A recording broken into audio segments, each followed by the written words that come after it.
পরে, যদিও শুরু হয়েছে মাগরিব থেকে, আলহামদুলিল্লাহ,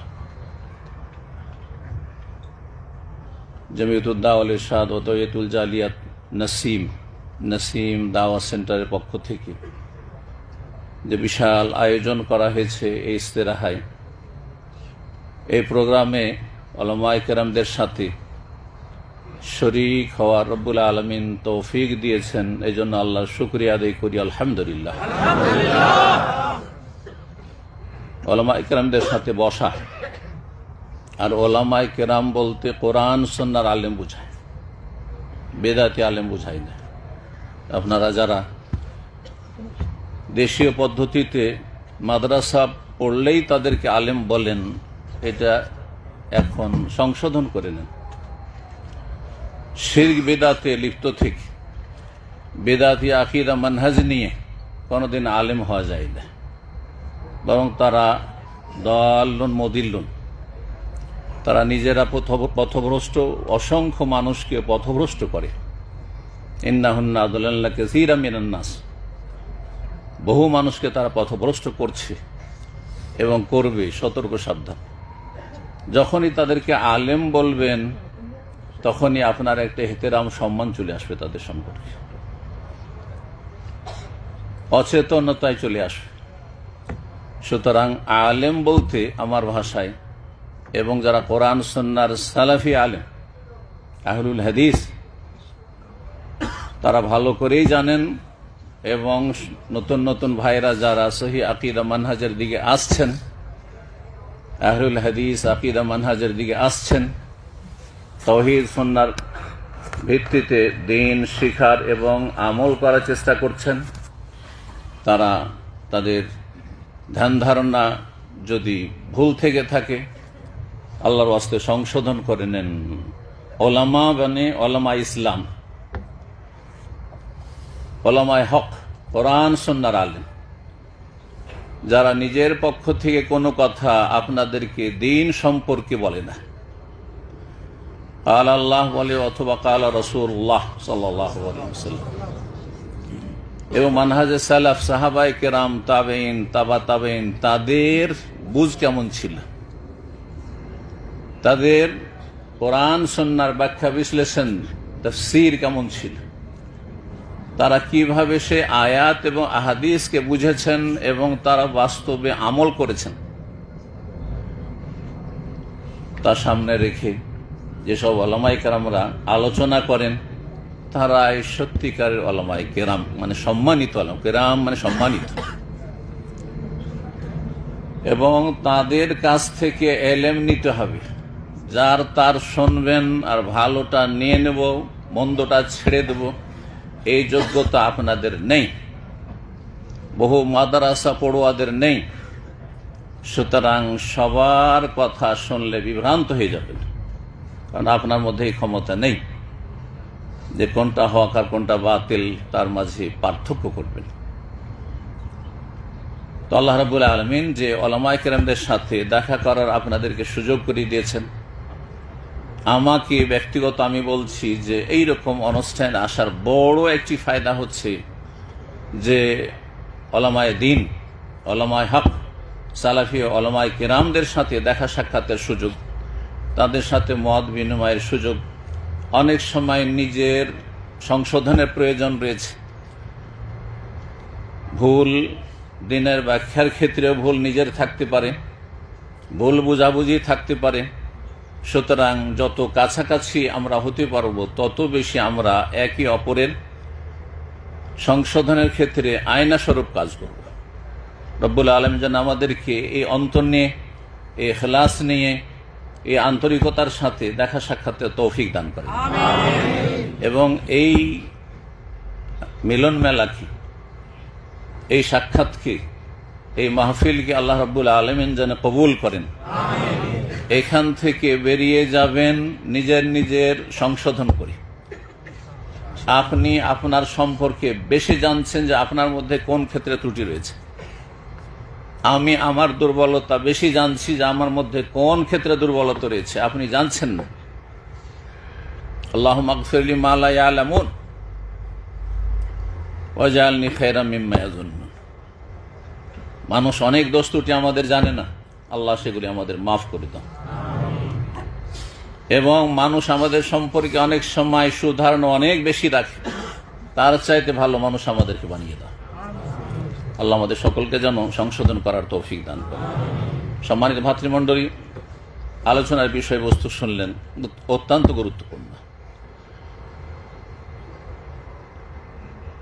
মুসলিমদের মাঝে আর বিশেষ করে সালাফি আহলে হাদিসদের মাঝে ভালোবাসা সম্প্রীতি বৃদ্ধির উপায় কি হতে পারে, যেই বিষয়টি আমাদের জন্য অত্যন্ত গুরুত্বপূর্ণ। কারণ ইবলিস শয়তান আর মানুষ শয়তান জাহান্নামে নিয়ে যাওয়ার জন্য সব সময় ওঁত পেতে বসে আছে এবং সর্বাত্মক মরিয়া হয়ে প্রয়াস চালাচ্ছে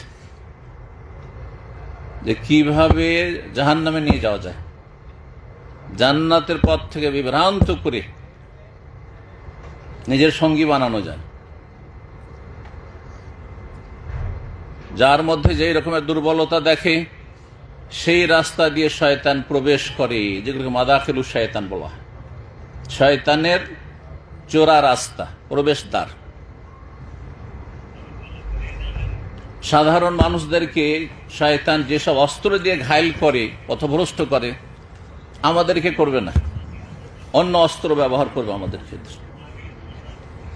বেদাতীদেরকে, যারা শিরক বেদাতের ধর্মকর্ম করে, তাদেরকে যেসব অস্ত্র ব্যবহার করে জাহান্নামে নিয়ে যাবে শয়তান, সেসব অস্ত্রগুলি আলেমদের ক্ষেত্রে ব্যবহার করবে না, আহলে হাদিস জনগণের ক্ষেত্রে ব্যবহার করবে না।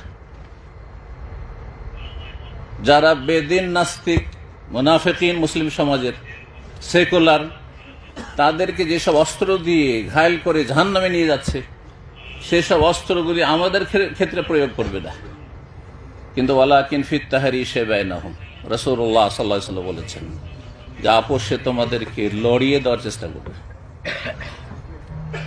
আপোষে তোমাদের মাঝে বিচ্ছেদ ঘটাবার চেষ্টা করবে, ফাটল ধরাবার চেষ্টা করবে।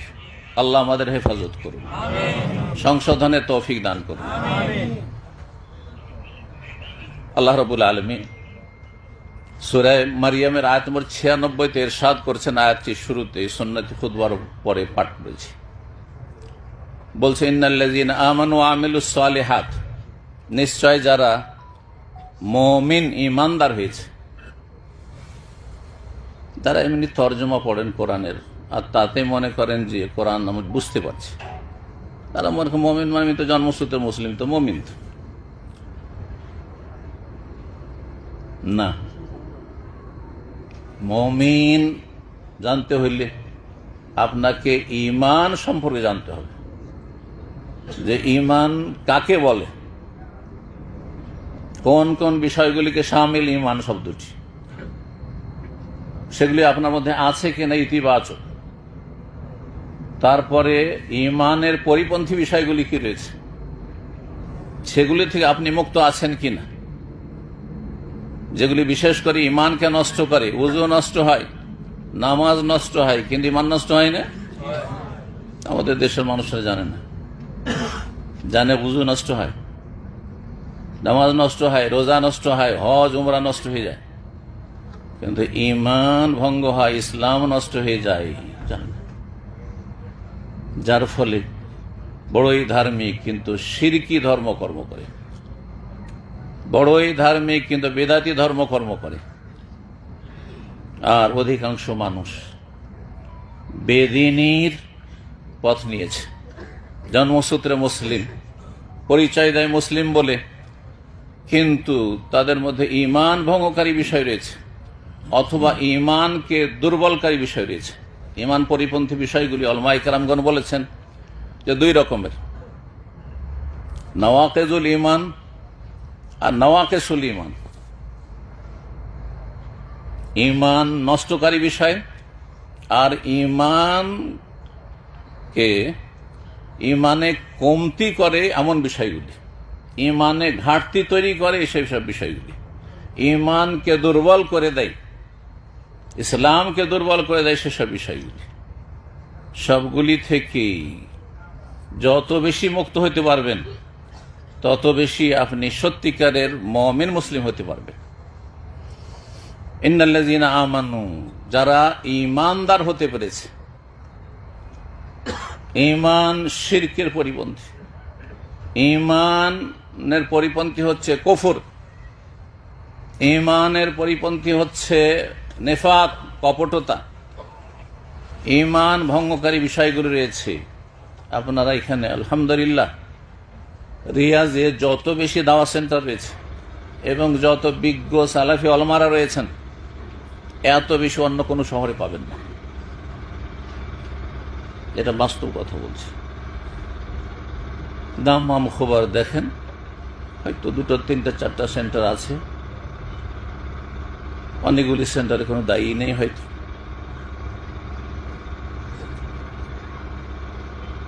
2-3 জনের বেশি দায়ী হয়তো খুঁজে পাবেন না আপনি। কিন্তু এখানে দেখেন মাশাআল্লাহ তাবারাকাল্লাহ, আল্লাহ যেন আরো বরকত দান করেন। আল্লাহ বারিক ওয়াজিদ। আল্লাহ আরো বেশি দাওয়ার ময়দানকে প্রশস্ত করেন, দাওয়ার কাজগুলিকে আল্লাহ সহজ করে দেন এবং দাওয়ার কাজের সহযোগীদের সংখ্যা আল্লাহ বৃদ্ধি করেন। যারা সত্যিকারের ঈমানদার, তাহলে ঈমান ভঙ্গকারী বিষয়গুলি সম্পর্কে আপনাদেরকে ক্লাসে গিয়ে জানতে হবে। এই ধরনের সম্মেলন, এই ধরনের আম সভা দিয়ে এগুলো শেখা যায় না। আর আজকাল তো অধিকাংশ লোক সুবিধাবাদী। 10 মিনিটের যদি একটা ভিডিও বলা হয় যে একটা আছে শুনে নেন, তো বলছে না, শর্টকাট একটা জবাব দিয়ে দেন ভয়েস মেসেজে, যাতে 1 মিনিটে তার উত্তরটা হয়ে যায়, রেডিমেড পেয়ে যায়, পয়সাও খরচ হলো না, মেহনতও কিছু লাগলো না, সার্চও করতে হইল না, ফ্রিতে ইসলাম কায়েম করতে চায়। আজকাল অধিকাংশ মুসলিম ভাই বোনদের কথা বলছে। একজন ভাই হজে এসেছে, হজের সবচেয়ে সংক্ষিপ্ত আলোচনা আমি একটা আধা ঘন্টার আছে ওটা দিয়েছি, মোটামুটি চলবে ওইটা দিয়ে। তো বলছে আমাকে 5 মিনিট আপনি বলে দেন, পুরা হজটা একবার শর্টকাট আপনাকে আমাকে বলে দেন 5 মিনিট, কি বলবেন বলেন?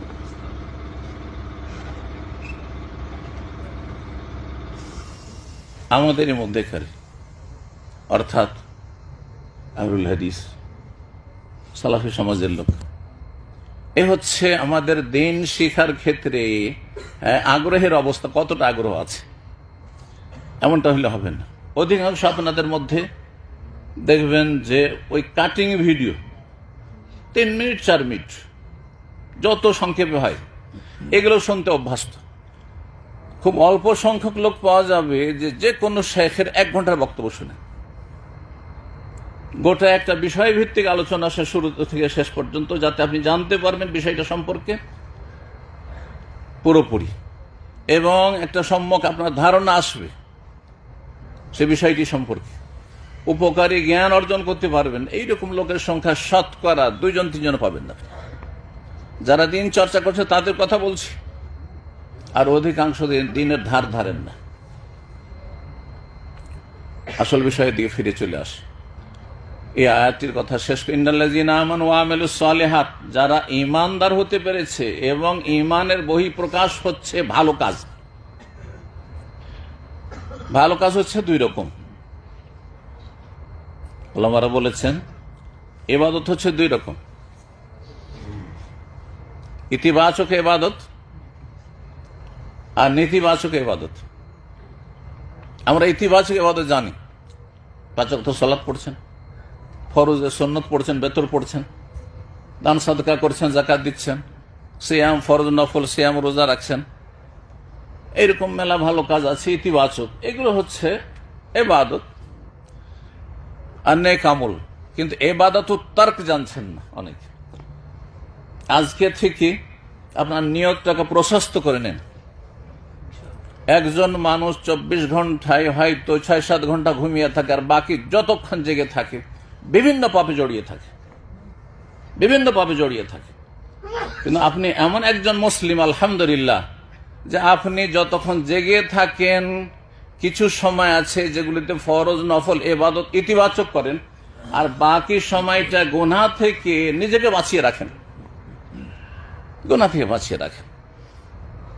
গীবত করেন না, চুগলখড়ি করেন না, মিথ্যা কথা বলেন না, ধোঁকাবাজি করেন না, বেঈমানি আত্মসাৎ করেন না, আর হারাম খান না, হারাম রোজগার করেন না, চোখের পাপ করেন না, হাতের পাপ, জবানের পাপ করেন না, কাউকে কষ্ট দেন না। এই যে না না না না, এবাদত উত্তর, গুনাহ পরিত্যাগ করার নেকি এবাদত, গুনাহ মুক্ত থাকার এবাদত।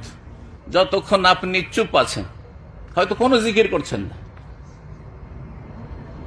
আপনি নেকির অবস্থায় আছেন, কারণ আপনার পাশে আরেকজন লোক বিভিন্ন পাপ করছে, জবান দ্বারা, হাত দ্বারা, আপনার মাথা থেকে পা পর্যন্ত কোনো অঙ্গ দিয়ে এই সময়গুলিতে কোনো গুনাহ করেন না।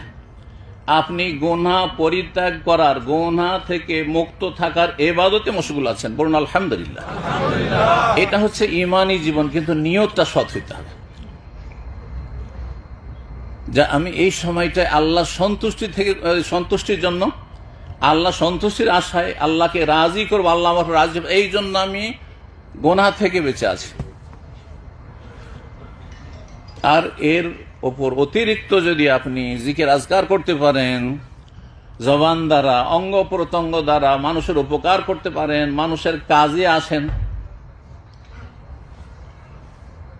রাসূলুল্লাহ সাল্লাল্লাহু আলাইহি ওয়াসাল্লাম বলেছেন, আহাব্বুন নাসি ইলাল্লাহি আনফাউহুম, আল্লাহর কাছে সবচাইতে প্রিয়জন এমন ব্যক্তিরা যারা যত বেশি মানুষের উপকারী হয়, উপকার করতে পারে, পরোপকারী লোক। আপনি কমপক্ষে কারো ক্ষতি করেন না, কাউকে কষ্ট দেন না, আপনার দ্বারা কেউ কষ্ট পায় না, কোন রকমের ক্ষয়ক্ষতি কারো হয় না, এটা আপনার নেক জীবন, যে গুনাহ আপনি ত্যাগ করেছেন। এর অতিরিক্ত যদি আপনি মানুষের উপকারে আসেন, কিছু লাভ করে দিতে পারেন, পাশে দাঁড়াতে পারেন, সাহায্য সহযোগিতা করতে পারেন, কথার দ্বারা, কাজের দ্বারা, অর্থের দ্বারা, সময়ের দ্বারা, শ্রমের দ্বারা, সৎ পরামর্শের দ্বারা, তাহলে নেকির ওপর নেকি, গুনাহ ত্যাগ করারও নেকি, আর এইদিকে আপনি কিছু ভালো কাজ করলেন, মানুষের উপকার করে দিন, তার নেকি।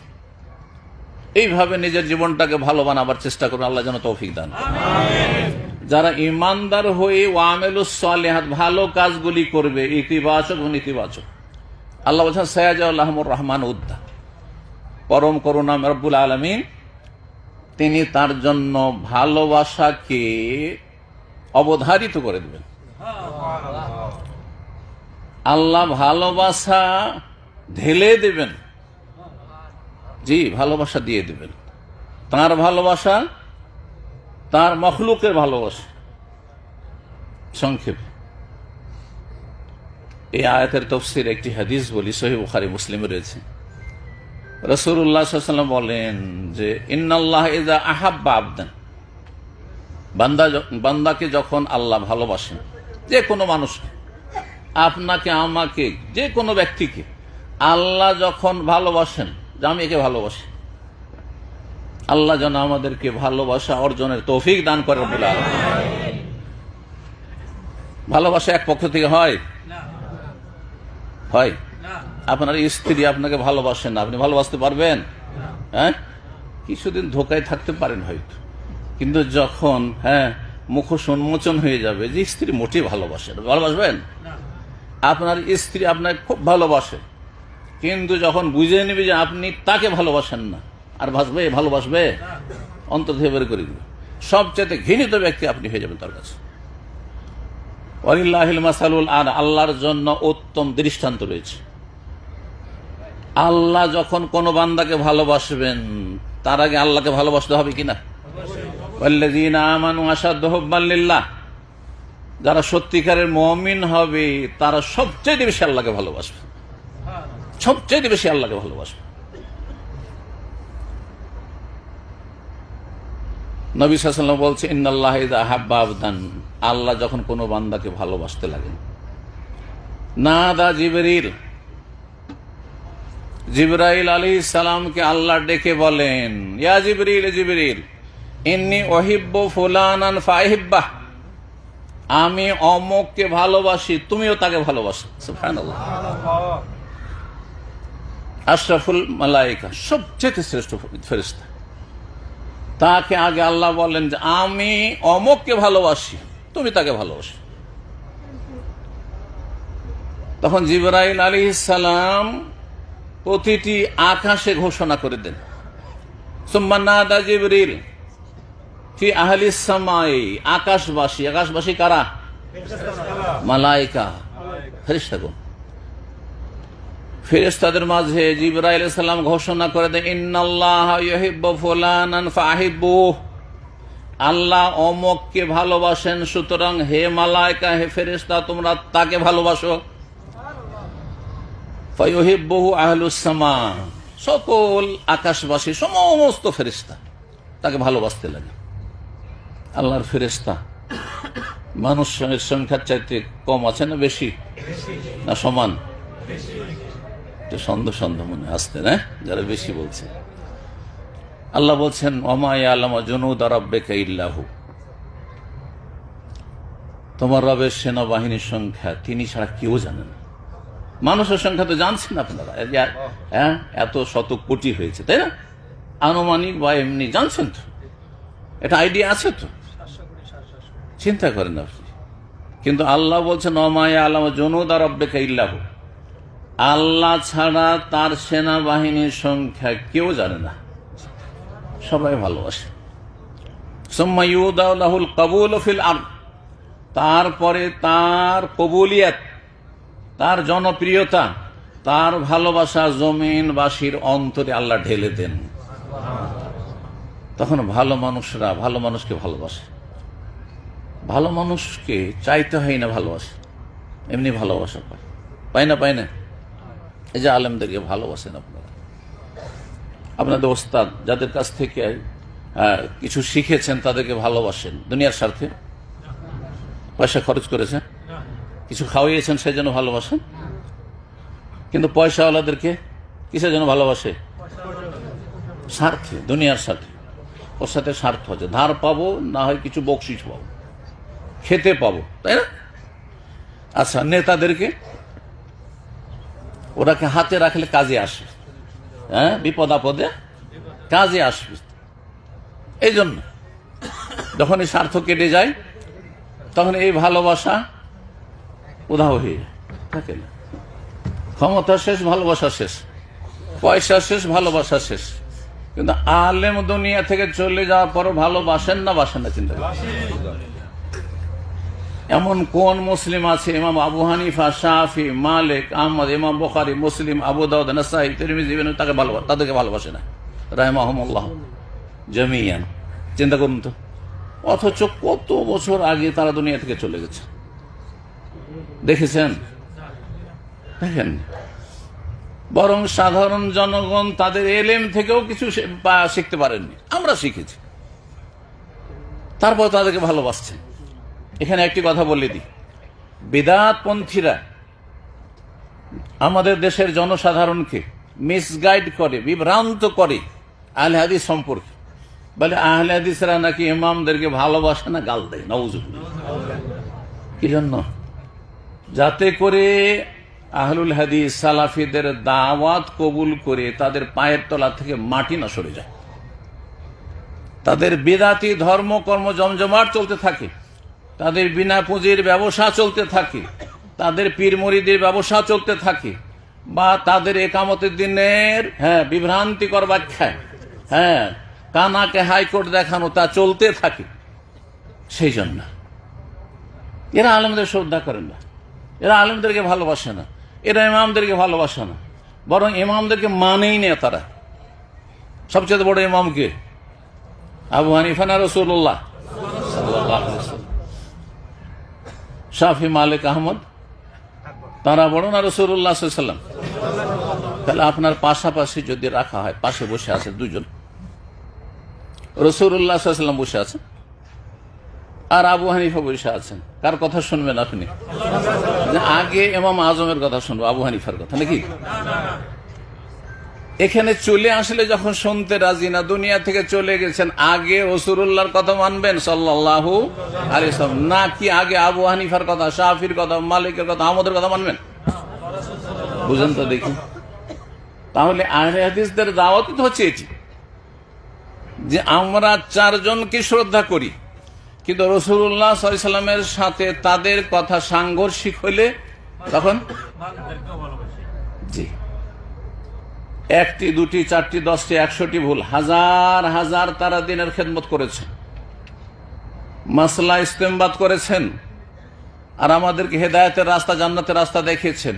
যদি শত শত ভুলও থাকে, লক্ষ লক্ষের মধ্যে, তারপরে তাদের সম্মান এহতেরাম আছে, কিন্তু তাদের ভুল কথাগুলির সামান্য মূল্য নেই। কেন? যে সেগুলি রাসূলুল্লাহ সাল্লাল্লাহু আলাইহি ওয়াসাল্লামের কথার সাথে সাংঘর্ষিক হচ্ছে। আগে রাসূলুল্লাহর কথা ঠিক রেখে তারপরে আবু হানিফা, তারপরে শাফি, তারপরে মালিক, তারপরে আহমদ রাহিমাহুমুল্লাহ জামিয়া। সম্মানিত ভাতৃমণ্ডলী, নবী সাল্লাল্লাহু আলাইহি ওয়াসাল্লাম বলছেন তারপরের অংশে, ইন্নাল্লাহা ইযা আবগাযা আবদান, আল্লাহ যখন কোন বান্দাকে ঘৃণা করেন, খারাপ বাসেন, ভালোবাসেন না, তখন জিবরাইল আলাইহিস সালামকে আল্লাহ ডেকে বলেন, ইন্নী উবগিযু ফুলান, আমি অমুককে ঘৃণা করি, খারাপ মনে করি, ভালোবাসি না, ফাআবগিযহু, তাকে তুমি ঘৃণা করো। ফায়ুবগিযহু জিবরিল। তারপরে সুম্মা ইউনাদি ফি আহলিস সামা, সমস্ত আকাশবাসীর মাঝে ঘোষণা করে দেন জিবরাইল আলাইহিস সালাম, ইন্নাল্লাহা ইউবগিযু ফুলানান ফাআবগিযহু, আল্লাহ অমুককে ঘৃণা করেন, সুতরাং হে ফেরেশতারা তোমরা তাকে ঘৃণা করো। ফায়ুবগিযু আহলুস সামা ওয়া ইউদাউ লাহুল বাগদাউ ফিল আরদ, আর ফি আহলিল আরদ, জমিনবাসীর অন্তরেও আল্লাহ ঘৃণা তৈরি করে দেন। যারা শিরকে ধর্ম কর্ম শিখিয়েছে তাদেরকে ঘৃণা করে না? মির্জা গোলাম আহমেদ কাদিয়ানীকে ঘৃণা করে না? হ্যাঁ, আহমদ রেজা খান বেরেলভী মাজার পূজারীদের ইমামকে ঘৃণা করে না? চিন্তা করুন তো দেখি, যেসব বড় বড় মুশরিক রয়েছে, কাফের রয়েছে, নাস্তিক রয়েছে, তাদেরকে ঘৃণা করে না? জি, এটি আল্লাহর পক্ষ থেকে, আল্লাহর পক্ষ থেকে। এখন কথা না বাড়িয়ে আসল পয়েন্টগুলোর দিকে আসি। আমরা আমাদের মাঝে ভালোবাসা বৃদ্ধি করব কিভাবে? সবচেয়ে বড় গুরুত্বপূর্ণ বিষয়। আচ্ছা, ভালোবাসা কি কিনে পাওয়া যায় পয়সা দিয়ে? পাওয়া যায়? একথা আল্লাহ স্বয়ং কোরআনে বলেছেন। সূরা আনফালে আল্লাহ ইরশাদ করছেন, নবী সাল্লাল্লাহু আলাইহি ওয়াসাল্লামকে সম্বোধন করে, লাউ আনফাকতা মা ফিল আরদি জামিআন মা আল্লাফতা বাইনা কুলুবিহিম, সারা পৃথিবীর সমস্ত ধন সম্পদ তুমি যদি ব্যয় করে দাও হে নবী সাল্লাল্লাহু আলাইহি ওয়াসাল্লাম, মা আল্লাফতা বাইনা কুলুব, তাদের অন্তরে সম্প্রীতি ভালোবাসা তুমি তৈরি করতে পারবে না সারা দুনিয়ার সমস্ত ধন দৌলত খরচ করে। ওয়ালাকিন্নাল্লাহ আল্লাফা বাইনাহুম, তবে আল্লাহ রাব্বুল আলামিন তিনি সর্বশক্তিমান, তিনি তাদের অন্তরে সম্প্রীতি ভালোবাসা তৈরি করে দিয়েছেন, তাদের অন্তরগুলোকে জড়িয়ে দিয়েছেন। ইন্নাহু আজিজুন হাকীম, তিনি মহাপরাক্রান্ত, তিনি যা করতে চান কোন শক্তি তাতে বাধা দিতে পারে না। তিনি যা কিছু করেন তা হচ্ছে প্রজ্ঞাপূর্ণ, হিকমতে ভরপুর। যা কিছু পৃথিবীতে হচ্ছে তাতে হিকমা রয়েছে। সম্মানিত ভাতৃমণ্ডলী, আসি প্রথম পয়েন্ট, যার মাধ্যমে ভালোবাসা বৃদ্ধি করবেন। সেটা কি হইতে পারে? আমার আলোচনার আগে কিন্তু আলোচনা চলছিল সেই বিষয়। কি হইতে পারে চিন্তা করুন তো, কি আলোচনা চলছিল আমার আগে? হ্যাঁ, তাওহীদ। মাশাআল্লাহ, তাওহীদ ছাড়া ভালোবাসা বৃদ্ধি করা, সম্প্রীতি